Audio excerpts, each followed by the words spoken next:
عشق میں کسی کو وکیل نہیں بنانا چاہیے، اگر اس سے لڑائی ہو گئی تو وہ سارا بید کھول دے گا۔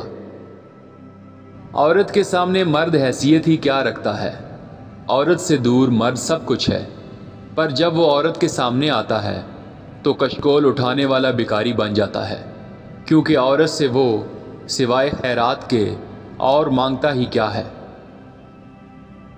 مرد کے لیے عورت بہت دلچسپ چیز ہے، عورت کے لیے مرد بھی کم دلچسپ چیز نہیں، اور میرا تو یہ خیال ہے کہ ایسی دلچسپ چیز خدا نے پیدا ہی نہیں کی۔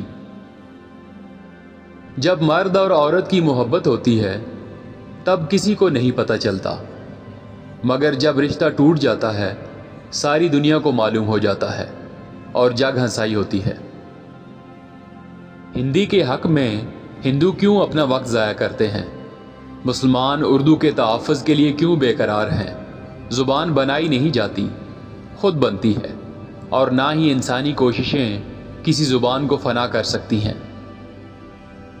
اگر یہ ہوتا تو کیا ہوتا، اور اگر یہ نہ ہوتا تو کیا ہوتا، اور اگر کچھ بھی نہ ہوتا تو پھر کیا ہوتا؟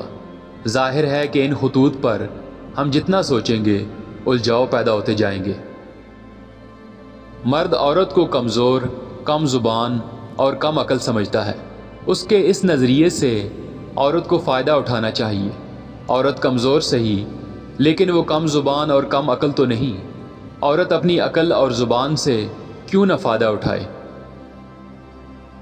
اکثر عورتیں مرد کو ان آنکھوں سے دیکھتی ہیں جن سے وہ اپنے باپ اور بھائیوں کو دیکھنے کی عادی ہیں۔ یہ غلطی ہے، سب مرد باپ اور بھائی تو نہیں ہوتے۔ عورت اور مرد کے درمیان اس وقت تک مفاہمت کا کوئی رشتہ پیدا نہیں ہو سکتا جب تک وہ میاں بیوی نہ بن جائیں۔ عورت مرد کی طرف یوں دیکھتی ہے جیسے بکرے کسائی کی طرف۔ دراصل عورت ہاں اور نہ کا ایک نہایت ہی دلچسپ مرکب ہے۔ یہی وجہ ہے کہ مرد اسے پسندیدگی کی نظر سے دیکھتے ہیں۔ اگر اس میں ہاں اور نہ کا یہ الجھاؤ نہ ہوتا تو مرد اسے کبھی نہ چھیڑتے۔ نقاب اٹھنے پر بھی یورپ کی بے نقاب عورتیں اسی طرح گھوری جاتی ہیں جس طرح یہاں برصغیر کی نقاب پوش عورتوں کے نقاب گھورے جاتے ہیں۔ دراصل جنسی بھوک کچھ اس قسم کی بھوک ہے کہ مٹائے نہیں مٹ سکتی۔